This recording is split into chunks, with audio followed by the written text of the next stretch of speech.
So let's start off with the first fish that I got. I got a Plecocostomus. Most people just call them plecos because Plecocostomus is just a really big name.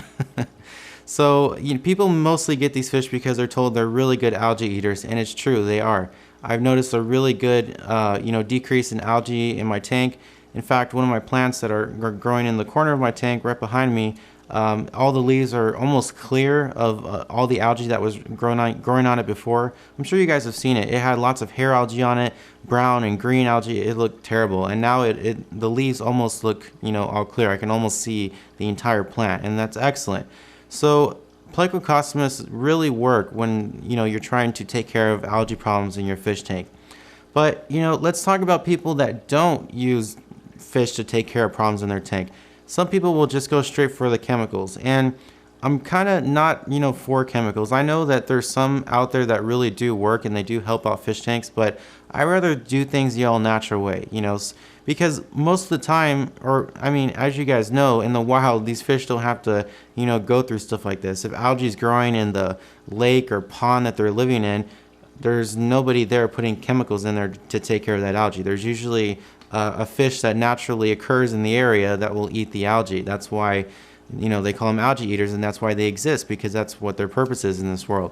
So what I really wanted to recommend to you guys in this video is that you always use something natural first. Don't go straight for the chemicals, because sometimes they may work and sometimes they don't, but mostly they don't work. Like, for example, water clarifiers really don't work all the time. People will recommend them to you at the store, but they don't. Trust me, I've used them many times before in the past to test them out, and they just do not work.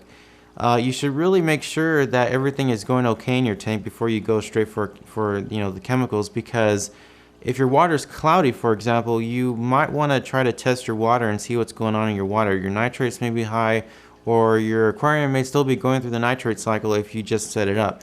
So there's different things that you can do and test before you go straight for a chemical product. Really not for chemicals, because they're kind of harsh on your fish, because fish in the wild don't normally have to deal with this kind of stuff. And in a fish tank, we're trying to replicate a natural environment. So to accomplish that, we really don't want to use chemicals, because that's not really what fish have to be around in the wild.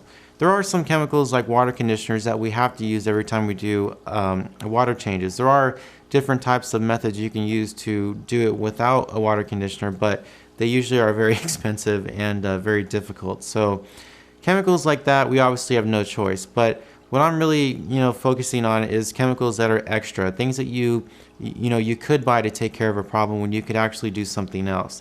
So always try something natural first. It could really be beneficial to your tank.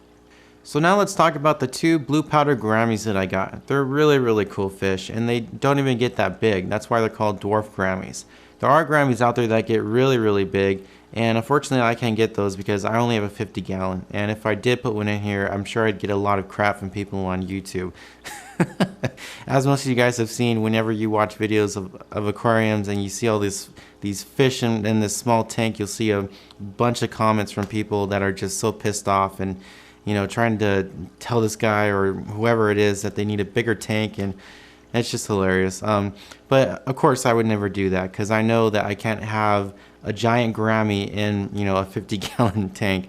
But there are different types of gouramis out there, and they're really good fish, and they really do well in fish tanks. And I would recommend them to anybody that's looking for a colorful fish and a peaceful fish as well, because they don't really they're kind of part of the community aquarium. They're kind of skittish a little bit, but when you have other fish around them, like angelfish that are just jumpy and all over the place and always excited and never scared of anything, it kind of promotes them to come out of their hiding place and interact with everybody in the fish tank, and also come to the top of the fish tank whenever you're feeding your fish. So they're really cool fish, and I'm glad I got them. So I'm really glad that I was able to take care of the algae problem in my tank, and my tank looks really good now. The plants are starting to look a lot better. Before, the hair algae was just growing really rapidly, and it just looked really bad. So the Pleco is doing its job really well, and I'm also glad I found those two blue powder gouramis. They really add some color to the tank, and I like looking at them because the blue is just so vibrant and really bright. I love them. So thanks for watching this episode of Jacob's Aquarium. I really appreciate it. I will see you guys next time.